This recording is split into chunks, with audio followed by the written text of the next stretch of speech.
Ça marche? Oui. Bonjour mesdames et messieurs. Je suis heureux d'être ici aujourd'hui pour vous présenter cette présentation, mais je vais présenter en langue anglaise.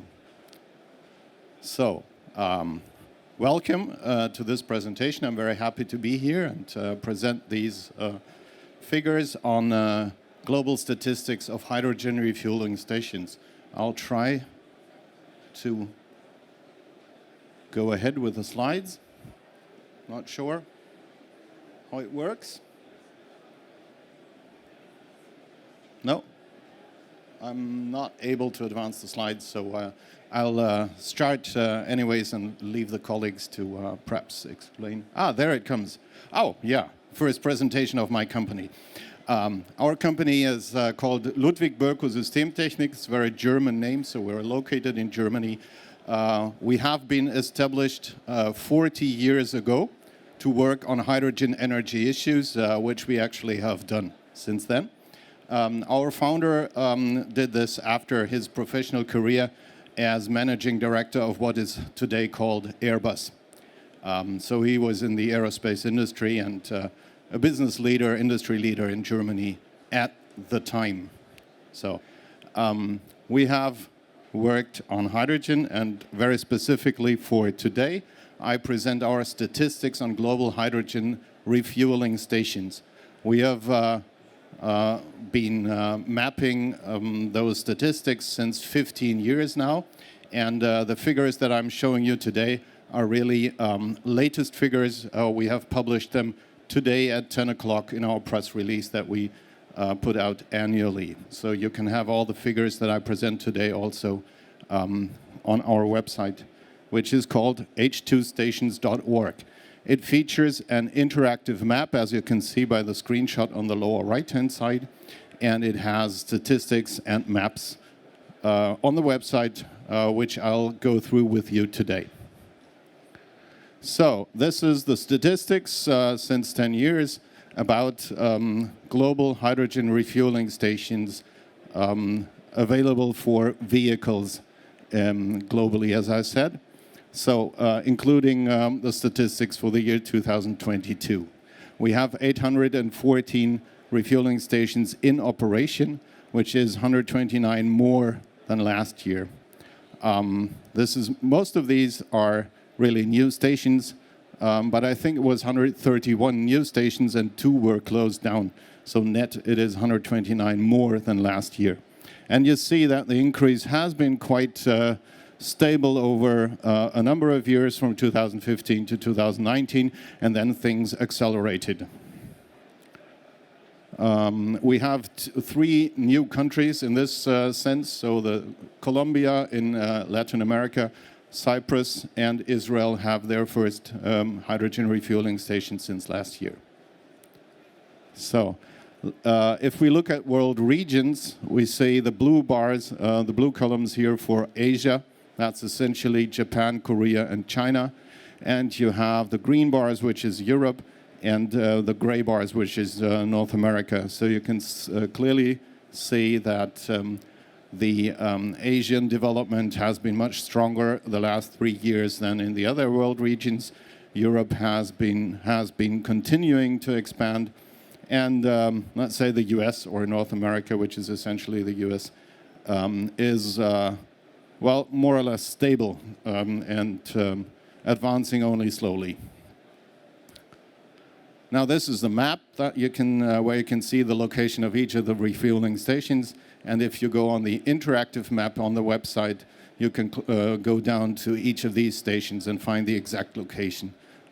So just in case you want to go there, that should be helpful.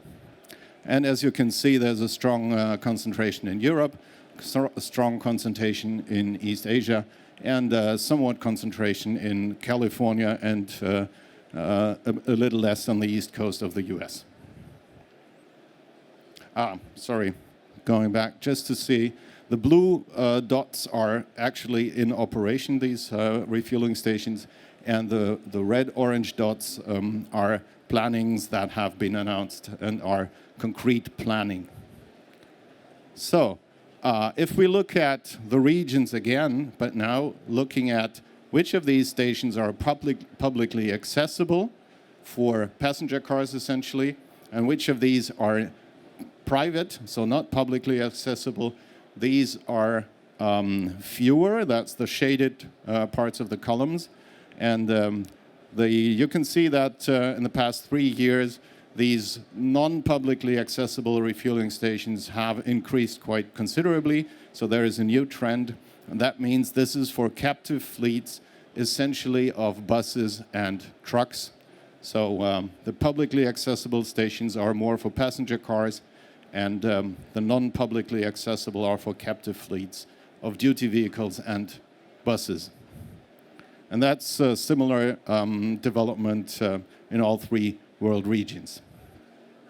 Now, looking at Europe a bit more in detail, we see here, I have to explain here, the orange line for Germany refers to the right axis, and all the other columns refer to the left axis, which is, let's say, half that of the right-hand axis. So you see the development over time in all of these countries here in Europe.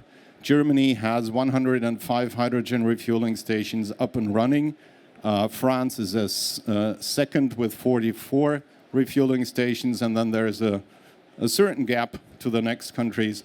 And you see here the green one, that's the United Kingdom, that has dismantled 2-3 refueling stations because their capacities was not sufficiently large and they couldn't be expanded, but they were closed down and new stations will come there. And the orange one is the Netherlands, which has increased somewhat last year, so they are on 3rd place in this sense. And here is the map for Europe. Once again, the blue are operational refueling stations, and the orange ones are those in concrete planning. You can see, well, same as the statistics before, quite a concentration in Germany, also in France, quite expanded already, and something in Benelux, so notably the Netherlands.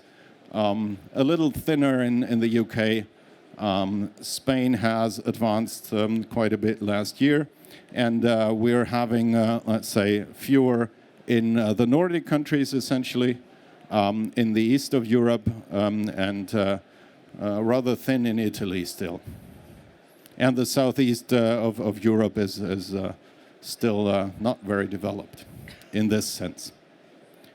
Sorry, that was one too many. So if we look at selected countries, most interesting countries, on the left-hand side, Asia with Japan and Korea. So that's for each country, the development over the last 5 years. You see here, as I said, Japan and Korea on the left. Then we have European countries with the highest in Germany, obviously, as on the previous slides. Second, France, and then UK, Netherlands, Denmark, and Switzerland. And on the right-hand side, you see the US, which I just also mentioned before. So you see a very strong development in Korea. And the last 2 years, they have commissioned 45 stations each year, which is as many as the whole of Europe together. So it's really a very strong development there. Also Japan, but has decreased a little bit over the last 3 years. The development also in the European countries is a bit going down, but the Netherlands is going up strongly. So, oh, sorry, there was something on the text. Yeah, for China, which is not on the slide here, but on the other slides, I must caution a little bit. The robustness of the data is a bit limited compared to all other world regions, although we put a lot of effort into researching that. And just in case any of you has a planning for a hydrogen refueling stations, please send us your information. It makes it easier for us to take you up and have your refueling station project on the map and in the statistics. Now here you see the map expanded for Asia, and you can see very strong in Japan and in South Korea, and China also, but it's a very big country, so it's much more dispersed, although they have a high number of refueling stations and strong development there. Now, let me look at some last slides here. I'll try to do it a little bit like in the cinema. So we have a development from 2019 until 2022 of all refueling stations in Europe. And we have made a circle around each refueling station of 250 kilometers diameter or 125 kilometers radius. So to say, this is the area that perhaps a station can serve. So you can see here there's quite a good coverage already in 2019 of Europe. If you want to have a drive from Sweden to southern France or something, that worked, and people have done that. But if you look at 2020, we can see some stations have gone out of service, especially in Sweden, so the coverage there was reduced a bit. And it has become more dense in the center of Europe, I would say. Now that's 2020. Going to 21, we see some more stations, and the coverage remains similar. But then, since in the year 2021, it already expanded, and now 22 expanded quite a bit more, especially to the south and to the north. So the coverage of Europe is already quite good. And yeah, I apologize. We use a new map since this year, so it doesn't work as well from this to that. The presentation is a bit different, so it's not as easy to compare 21 and 22. But as you can see, this is my last slide. Thank you very much for your attention. This is the coverage of Europe with hydrogen refueling stations today, and as you have seen in the statistics, continues to expand. Thank you very much for your attention. If you have questions, please feel free to contact me now or after the presentation, after this session. Thank you very much.